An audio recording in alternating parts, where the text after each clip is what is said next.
اللہ اللہ اللہ۔ ایک بادشاہ تھا۔ بادشاہ جو ہوتے تھے ان کے اپنے اپنے مزاج ہوتے تھے۔ اس بادشاہ نے 4 5 6 کتے رکھے ہوئے تھے، اور کتے بڑے بڑے کتے تھے، اور بڑے وہ خونخوار کتے تھے، چیر پھاڑ کھا جاتے تھے، شیر جتنے ان کے قد تھے۔ بادشاہ تھوڑا سا کسی آدمی سے ناراض ہوتا نا تو ایک بہت بڑے پنجرے کے اندر ایک بہت بڑا سلاخوں کا گھر اس نے بنایا ہوا تھا، اس میں کتے ہوتے تھے، اور کتے کو جب باندھ کے رکھا جاتا ہے تو زیادہ زہریلا ہو جاتا ہے، وہ زیادہ اس کے اندر کرواہٹ آتی ہے، زیادہ کاٹتا ہے۔ اس نے قید کیے ہوئے تھے، کتے تو بڑے زہریلے تھے۔ جس آدمی سے بادشاہ تھوڑا سا ناراض ہوتا نا تو وہ کتے کے آگے اس آدمی کو ڈالتا، کتے اس کو چیر پھاڑ کے کھا جاتے۔ یہ سزا تھی، لوگوں کو پتا تھا۔ بادشاہ کے وزیر نے بڑی خدمت کی بادشاہ کی،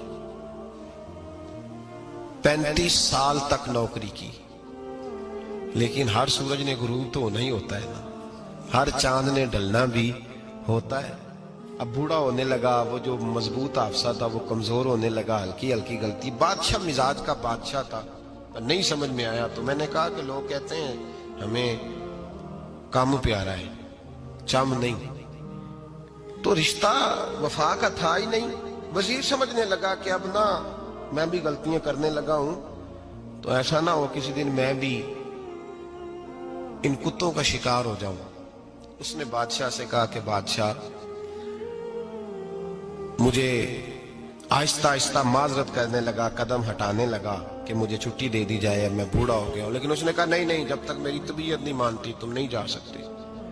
مطلق العنان لوگ تھے، وزیر خاموش ہو گیا، پریشان رہنے لگا، غلطی ہو گئی ہے تو پھینک دے گا۔ ایک تجویز اس کے ذہن میں آئی، وہ جو پنجرے کتوں کے پنجرے پر محافظ بیٹھا تھا نا، جو ان کو کھانا ڈالتا تھا، روٹی ڈالتا تھا، گوشت دیتا تھا، اس کو ایک دن کہنے لگا یار تیری ڈیوٹی ہے سارا دن کتوں کو کھانا دینے کی، گوشت دینے کی، تو 2 4 دن ڈیوٹی مجھے نہیں دیتا؟ تو لے لے، میں تو پہلے پریشان ہوں، سارا دن ان کی دیکھ بھال کرتا ہوں۔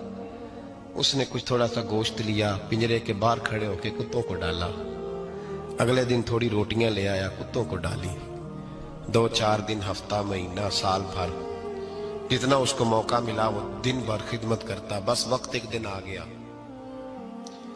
بادشاہ کو کوئی بات اچھی نہ لگی، اس نے کہا اس بڈھے کو اٹھاؤ اور ڈالو کتوں کے پنجرے میں، ساری زندگی یہاں رہا، اسے ابھی تک نہیں پتا چلا میرے مزاج کا۔ جب اٹھا کے پنجرے میں ڈالا نا تو بجائے اس کے کہ کتے اسے کاٹ کھاتے، وہ اس کے پیر چومنے لگے، وہ پیر چومنے لگے، ہاتھ چومنے لگے، چاٹنے لگے۔ تو بادشاہ سامنے کھڑا تھا نظارہ دیکھنے کو کہ چیر پھاڑ کرتے تو خوش ہوا کرتا تھا، خونخوار درندے جیسی اس کی طبیعت ہو گئی۔ جب دیکھا وہ پیار کر رہے ہیں تو بادشاہ وزیر سے کہنے لگا یہ کیا ہے؟ تو وزیر رو پڑا، کہنے لگا تو سیاستدان تھا تو میں بھی سیاستدان تھا، ساری زندگی سیاست کی لیکن دنیا داروں کے ساتھ رہا، تو انجام یہ ہوا کہ مجھے اس پنجرے میں ڈال دیا گیا۔ دیکھ تو بہت بڑا سیانہ تھا اور میں بھی سمجھدار تھا، وزیر رہا، لیکن ہمارا روح کا رشتہ نہ بن سکا۔ ارے ہم سے تو یہ کتے ہی اچھے نکلے، تیری 40 35 سال خدمت کی تو تو نے کتوں کے آگے ڈال دیا، انہیں تو چند مہینے روٹی ڈالی ہے، میرے وفادار ہو گئے۔ چند مہینے روٹی، جنہ تنا وچ عشق نہ رچیا کتے او نہ تھی چنگے، جنہ تنا وچ عشق نہ رچیا کتے او نہ تھی چنگے، مالک دے کر راکھی کر دے ساور بھکھے ننگے۔ اور بابا بلے شاہ صاحب فرماتے ہیں تو راتی جاگے تے شیخ صدا میں، راتی جاگ دے کتے تے تیتھوں اتے مالک دا در مول نہ چھڑ دے، پاویں مارو 100 جتے تے تیتھوں اتے رکھا سکھا کھا، دنے جار رکھاں وچ ستے، تیتھوں اتے ایک برکی دا قدر پچھانن، پاویں مالک ہون ستے۔ ایک برکی دا اوپر کھڑے ہو کے کام نہیں کرانا پڑتا کہ میں کھڑا رہوں گا تو کام صحیح ہوگا، جاؤں گا تو نہ، ایک برکی دا قدر پچھانن، پاویں مالک ہون सुते फिर अपने आप को मुखातब किया, कहने लगे उठ बुल्लिया, चल यार मना ले, नहीं तो बाजी ले गए। मुल्ला रूमी कहते हैं कि चिड़िया और चिड़ा मुज़क्कर मुअन्नस दोनों इकट्ठे बैठे थे। तो एक बंदा आ गया सूफी, मेरी तरह पगड़ी शकड़ी बांधी हुई, जुब्बे कुब्बे में लगा हुआ। ये जितने फितने आज आपको नजर आ रहे हैं ना, ये जुब्बों के पीछे निकलते हैं सारे। आवाम बेचारी को तो पता ही नहीं था कि यहाँ भी उलझना है। इन्होंने पकड़ के चक्कर चला दिए, कभी कोई कहानी सुनाते हैं तो कभी कोई कहानी सुनाते हैं, कभी नहीं। और मैं शिकवा करने लगा हूँ, मुझे कर लेने दो। क्या तुमने कभी मईशत पर भी तकरीर की है? हुजूर ने मईशत नहीं दी? क्या तुमने कभी कौम को मुआशरत भी सिखाई है? ये भी तुमने बताया है कि जीना मरना कैसे है? वहाँ उलझाते हो जहाँ नौजवान कहते हैं कि यार तय कुछ नहीं हुआ आपके दरमियान अभी तक। जो कहानी सुना रहा था वो भी बड़े जज्बात में था, रो रहा था। जो रद्द कर रहा था वो भी जज्बात में था, रो रहा था। तो हम किधर जाएं? आपने कौम को किस दोराहे पे खड़ा कर दिया? शिकवा करने लगा हूँ। वो चिड़ा और चिड़ी दोनों बैठे थे। एक बंदा सूफी साफी आ गया, बड़ा जनाब, जुब्बा कुब्बा, बड़ी बात। तो चिड़िया चिड़े से कहने लगी उड़ जाएं, ये शिकारी ना हो।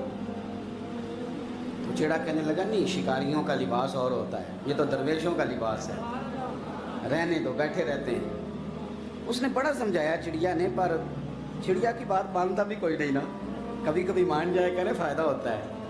अब चिड़िया की माने कौन? चिड़िया को तो लोग छोटा जानते हैं। तो वो चिड़ा बैठा रहा, पर वो बंदा आया। आए हाय, आप यकीन करें, लोग मेरे पास आते हैं तो वली समझ के आते हैं। वो जो मेरे पास वली समझ के, दरवेश समझ के आया, उसे सवाब मिल गया। लेकिन अगर मैंने धोखा किया तो क़यामत में मेरी सज़ा बढ़ जाएगी। मुझसे मेरा रब पूछ लेगा, वो तो ठीक था, वो तो तेरी पगड़ी दाढ़ी देख के आया था, तू अपनी बात बता, तेरे अंदर क्या था? तो वो करीब आया ना वो सूफी दरवेश, इल्ला माशाअल्लाह, उसने ना गुलेल पीछे छुपाई हुई थी, उसने गुलेल निकाली और मारी और चिड़ा मर गया। चिड़िया बड़ी परेशान हुई, उसने जाके बादशाह को शिकायत की, जंगल के बादशाह को, शेर को। शेर ने कहा तू फिक्र न कर, बंदा पकड़ लेते हैं। बंदा पकड़ लिया, गिरफ्तार कर लिया, सामने आ गया। तो चिड़िया कहने लगी, शेर कहने लगा चिड़िया से कि अब ना पकड़ तो हमने लिया है, सज़ा हमने नहीं देनी। अगर ये बात आपकी समझ में आ गई ना, मसला सिर्फ लीडरों का नहीं, कारकुन भी बड़े ख़तरनाक हैं। नाराज़ हो गए हो? मसला मुरीदों का नहीं, ये पीरों का नहीं, सिर्फ ये मुरीद भी नहीं कहीं हिलने देते। ये भी नई से नई कहानी रोज़ बना के लाते हैं और आके सुनाते हैं। सुनो, वो चिड़िया से कहने लगे, बादशाह सलामत, शेर साहब कहने लगे कि सज़ा तेरी मर्जी की देनी है, तू बता क्या सज़ा दे। तो चिड़िया रो पड़ी, कहने लगी बादशाह इसे सज़ा कोई नहीं देनी, एक बस हुक्म देना है। उसे कहा वो क्या? तो वो कहने लगी इसे हुक्म करें, अगर इसने शिकार करना है तो लिबास भी शिकारियों वाला पहने। इसने लिबास सूफियों वाला पहनना है और अंदर से शिकारी है। बस इसे हुक्म करते हैं कि इसने शिकार करना है तो लिबास भी, अल्लाह करे आपकी समझ में बात आए। और सियासतदान, तूने लिबास पहन लिया है खिदमतकार है तू शिकारी। ओ ब्यूरोक्रेट, ओ ताजर, तूने लिबास पहन लिया है खिदमतकार, तू शिकारी है। ओ बहुत बड़ी जगह पे बैठे हुए अफसर, तूने लिबास पहन लिया है एक बहुत बड़े अफसर का, एक महकमे को संभालने का, और अंदर से तू रिश्वत खाता है, शिकारी है। और दरवेश साहब, मौलवी साहब और बड़े काम में लूटने के लिए दरवेश बन के तो ना लूट। आपकी तबीयत के अंदर दौलत से बेजारी, हजरत अबू दरदा, हजरत अबू मूसा अशरी, हजरत अबू हुरैरा रदी अल्लाह तआला अन्हु, ये समझ ले उनके क्लास फेलो थे, उनके साथ पढ़ा था इन्होंने। हजरत अबू ज़र गिफारी इन पर भी जलाल करते। आप यकीन करें कि तबीयत ना ऐसे कैफ में आ गई इनको पढ़ के। इनको पढ़ा जब कुछ दिनों से तो कुछ अनोखा, ये अनोखी वजह है, सारे जमाने से निराले हैं ये बंदे, कौन सी बस्ती के यार अब रहने वाले, ये किस तरह के लोग हैं, क्या सोच है। हजरत अबू दरदा रदी अल्लाह तआला अन्हु के घर के करीब से गुजरे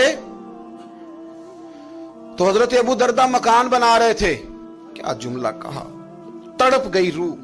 फरमाने लगे अबू दरदा, तुझसे मुझे ये उम्मीद नहीं थी यार। फरमाया क्या हुआ? फरमाने लगे अब तेरा मकान बनाने के लिए भी अल्लाह के बंदों की पुश्तों पर ईंटें रखी जाएंगी। तेरा मकान बनाने के लिए रब के बंदों की पुश्तों पर ईंटें तेरे लिए। तो अबू दरदा ने गर्दन झुका ली। फरमाया यार जहां तू है ना, तू बिल्कुल ही ठीक कहता है। क्यों?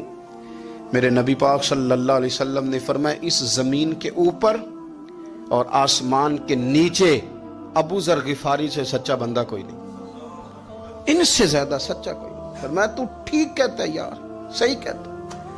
हजरत अबू मूसा अशरी रदी अल्लाह तआला अन्हु को गवर्नर बना दिया गया इराक का। अब हजरत अबू मूसा अशरी सहाबा में एक बड़े जलील कद्र सहाबी हैं और उनकी अजमतें, रिफतें, बुलंदियां क्या कहना, बड़ी गहरी दोस्ती थी। लेकिन जब वो गवर्नर बन गए ना, तो आपने फरमाया बस भाई अब तूने ओहदा ले लिया है, ये बंदे को ठीक नहीं रहने देती चीजें, अब तू ओहदे में चला गया। बड़ी मुद्दत के बाद मुलाकात हुई हजरत अबू मूसा अशरी के साथ। वो दौड़ के आए हजरत अबू जर गिफारी के गले मिलने, मेरा भाई मेरा भाई। फरमाया पीछे हट जा, मैं नहीं तेरा भाई, तू गवर्नर है, मैं गरीब आदमी हूं, अपना काम कर। फिर दौड़ के आए, फरमाया अबू जर तू मेरा भाई है यार, इकट्ठे पढ़ते थे हुजूर। फरमाया नहीं जा, तू नहीं मेरा। फिर आए, जानते थे ना ये सच्चा बंदा है, ये सच्चा बंदा है, ये तकरीरों वाला नहीं, सिर्फ वाजों वाला नहीं, इसके अंदर भी बड़ी सच्चाइयां हैं। करीब आए, आके कहा यार तू मेरा भाई है, मेरे सीने लाग। फरमाने लगे तो तीसरी बार आया है, मोमिन है, मैं मुंह नहीं मोड़ सकता, पर पहले मुझे बता गवर्नर बनने के बाद तूने मकान कितने बनाए, बाग कितने लगाए, चक्कियां कितनी लगाई, कितने तूने चीजें बनाई हैं, पहले बता। तो अबू मूसा अशरी ने उनका हाथ पकड़ा, रोने लगे, कहने लगे जिस महबूब से तूने तरबियत ली है मैं भी उन्हीं का नौकर हूं, जिन कपड़ों में मैं इराक गया था मेरे आज भी वही है यार। क्या बात करता है तू, मेरे वही है। मुझे बता अगर ये ओहदे खिदमत के हम नहीं लेंगे तो फिर क्या जालिमों को देंगे, गैरों को देंगे? ना कर, कुछ नहीं बनाया। हजरत सैयदना अबू मूसा अशरी रदी अल्लाह तआला अन्हु रोए और जब कहा ना कोई शय नहीं मेरे पास, तो फरमाया अच्छा चल आ जा, फिर सीने लग जा, तू वाकई मेरा भाई है। फिर हजरत अबू जर गिफारी ने मोहब्बत फरमाई, वो दरवेशी, वो फकीरी, वो सादगी, वो नौरानियत, वो दिल के साथ अंदर। हमारे तो बहुत सारे लोग हैं जो कहते हो कहाँ ले जाना है माल, क्या जरूरत है माल की, हर वक्त माल की मुखालफत करते हैं, लेकिन दिल उनका कहता है कि आए सही, किसी तरीके से पहुंचे सही। हुजूर ने फरमाया बाज लोगों की जुबानें शहद से ज्यादा मीठी, दिल भेड़िए से ज्यादा खतरनाक। ऊपर से कह कुछ रहे हैं, अंदर हालात कुछ और हैं। लेकिन हजरत अबू जर गिफारी रज़ी अल्लाह ताला अन्हु दूरी दौलत से, आप फरमाते क्यों है लोगों के पास माल, किस लिए इतना माल जमा किया है?